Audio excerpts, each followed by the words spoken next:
Good morning. My name is Luc Marin, and I'm a pediatric intensivist from the Bicêtre Hospital in Paris. First of all, I have funded research from Baxter Acute Therapies on blood purification. We are talking about sepsis. Everybody here knows what sepsis is, knows when he sees a child. This one has sepsis. Or at least, everybody has his own idea of sepsis. The issue comes when we share this information with another doctor, the nurse, or parents. This child has sepsis. And you realize that your colleague does not understand the same thing as you when he or she hears the word sepsis. It is even worse with the parents, because most of them never heard of the word sepsis. And we realize that we need to explain this syndrome with words that are less specific and informative, like severe infection, severe fever, or infection that impacts the organ. So the objective of this talk is to make you comfortable with the definitions related to these terminologies. A classical talk about sepsis usually starts with a picture depicting a child with purpura fulminans. This disease was the archetype of septic shock for decades, especially in the rise of pediatric critical care.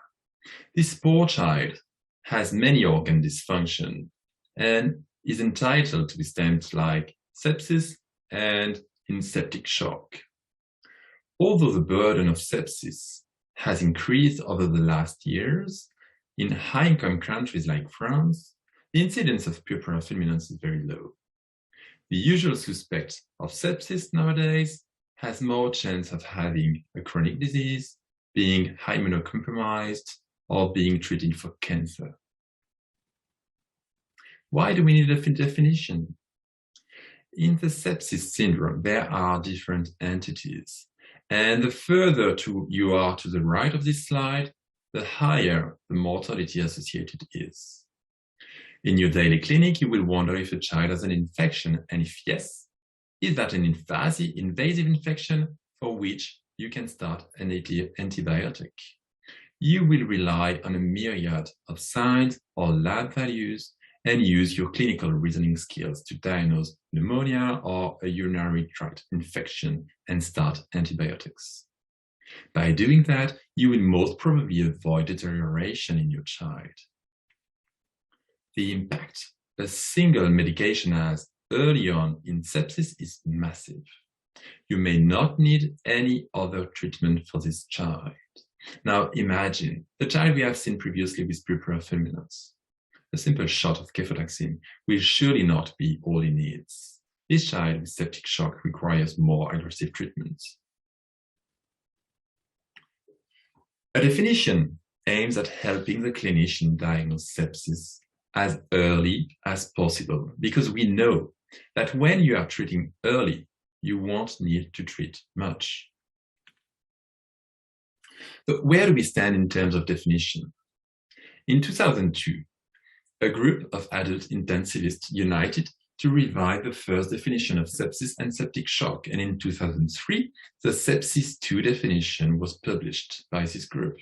This definition included a rather long list of clinical signs and laboratory findings, but also advanced cardio monitoring values. This definition did not include any pediatric age groups, and some of the criteria for sepsis or septic shock required an age adaptation that had not been planned at this time. But at the same time, a group of researchers interested in pediatric sepsis developed a pediatric sepsis definition with a consensus-making process and published in 2005 the International Pediatric Sepsis Consensus Conference, IPSCC. This was the first ever international pediatric sepsis definition. The goal of the IPSCC was, at the very beginning of the publication, quite clear. For this first generation pediatric definition and criteria to facilitate the performance of successful clinical studies in children with sepsis. Soon after its publication, studies on sepsis started coming. They had a significant impact on improving pediatric sepsis management. We all have been trying to use this definition in our daily practice for the early detection of deterioration in a child with an infection, but it was never designed nor even evaluated or validated for that purpose. We continue to use this definition in 2022 because of the lack of a replacement. Defining sepsis is a tough job. But what is wrong with the IPSCC definition? Apart from the fact that it was never validated on actual data, it was not designed for worldwide use. The authors included parameters such as laboratory results and clinical intervention, use of vasoactive medications, for example, which are not available in all settings. We performed a worldwide survey and found inconsistent levels of resources across facilities and significant heterogeneity in the availability of healthcare personnel, equipment, and medications in different income countries. And in terms of sepsis, low-income countries and lower middle-income countries are the countries where most action takes place. Furthermore, the consensus definition of sepsis includes many patients with mild disease who clinicians will not intuitively consider having sepsis and who may not warrant aggressive treatment. A good example is the IDSA, which refused to endorse the 2016 Surviving Sepsis campaign because of a disagreement on the imposed delay to initiate antibiotics and the difficulties inherent with the definition for distinguishing sepsis from other non-infectious syndromes. In 2016, the adult intensivist and emergency physicians revised the definition of sepsis. The new sepsis 3 definition comes with a completely modified paradigm. Sepsis is a life-threatening organ dysfunction caused by a dysregulated host response to infection. The main point here is the association of a suspected or confirmed infection and organ dysfunction. So why can't we use the sepsis 3 definition in children? First, Kokkonen showed the world that 2 or more SIRS criteria during the first 24 hours of ICU stay defined severe sepsis in adult patients with only moderate sensitivity. Because of that, SIRS was removed from the adult definition. But in pediatrics, several studies showed that children hospitalized with SIRS criteria are at high risk of developing sepsis. Secondly, the sepsis definition was based on databases of adult patients with sepsis from the US and Germany. No pediatric patients were included, nor were any from regions where childhood sepsis is highly prevalent, like low or low middle income countries. Third, organ dysfunction is a critical component of sepsis. The presence of organ dysfunction is the hallmark of sepsis. The sepsis 3 adult definition uses a SOFA to assess organ dysfunction and diagnose sepsis. For children, the PELOT 2 or a pediatric modified SOFA have an excellent capacity to predict discrimination for sepsis. Both achieve better discrimination than SIRS or QSOFA in pediatric sepsis in terms of sensitivity or specificity. But these scores have the same issues as their adult counterpart SOFA. They are intensive care oriented, require advanced lab values, and therefore do not fit all contexts. Finally, children present a different hemodynamic profile than adults with sepsis, and hypotension is a late sign.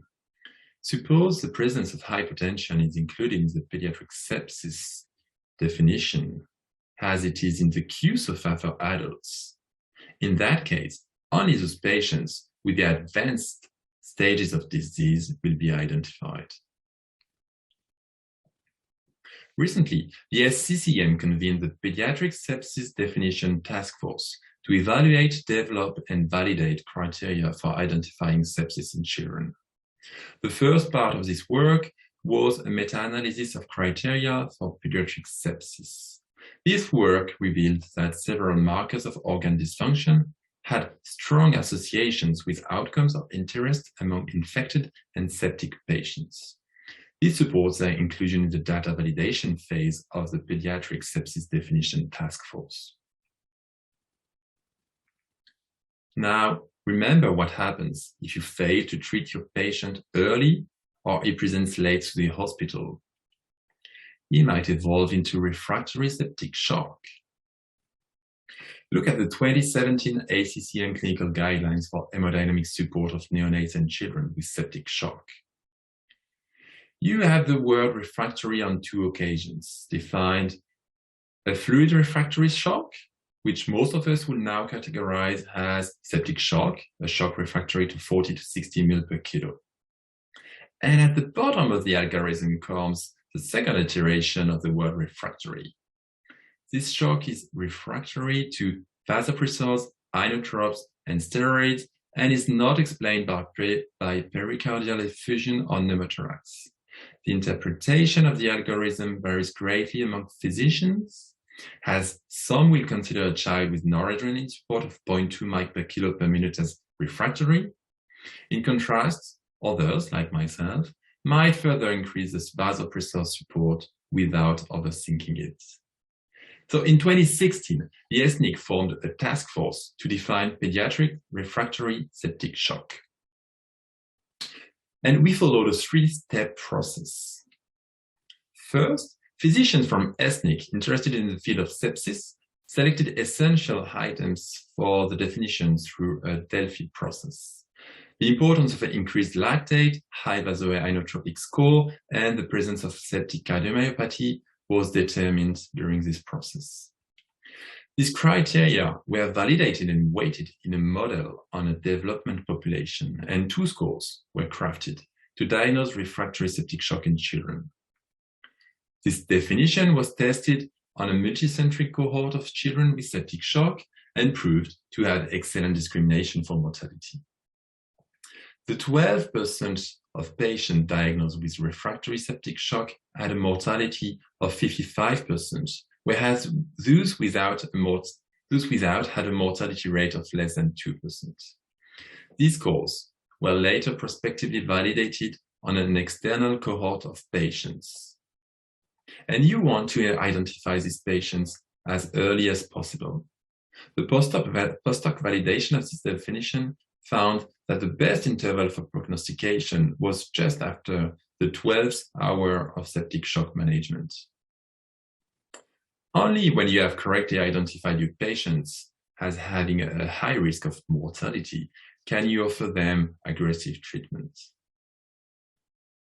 The absence of correct phenotyping of patients or careful selection of the most at-risk population is probably the most significant reason for the failure of randomized controlled trials in sepsis. You can see this long list of potential therapeutics for septic shock patients that all failed to prove a benefit for mortality. An example of the need for careful selection of patients is the one of ECLS. If you wonder if ECLS is a safe option for septic shock patients, you have a flawed question. In the study on children with septic shock treated with ECLS, this team identified that the treatment with ECLS was associated with an increased risk of death. They compared this risk of death to the estimated risk of death of the patient and found that the 2 lines cross at a tipping point of 50% mortality rate. In the subgroup of patients with a calculated risk of death above 50%, the treatment with ECLS was associated with a survival benefit. And if you have a low predicted risk of death, ECLS will only increase your actual risk of death. So how can you use the RSS definition? When you diagnose your patients with refractory septic shock, you want to make sure that you use all possible adjunct therapies. Have you checked for adrenal insufficiency or given steroids? Maybe consider other vasoconstrictors outside the adrenergic world. Check the heart and start or switch inotropes, and correct any electrolyte disturbances or start CRRT. Extracorporeal blood purification techniques might be helpful for the overwhelming cytokines or endotoxin storms. And ECLS, either peripheral or central, is a crucial therapy, especially in patients with severe septic cardiomyopathy and ventricular dysfunction. Now that you know everything about sepsis definition, I wish you to enjoy the rest of the course.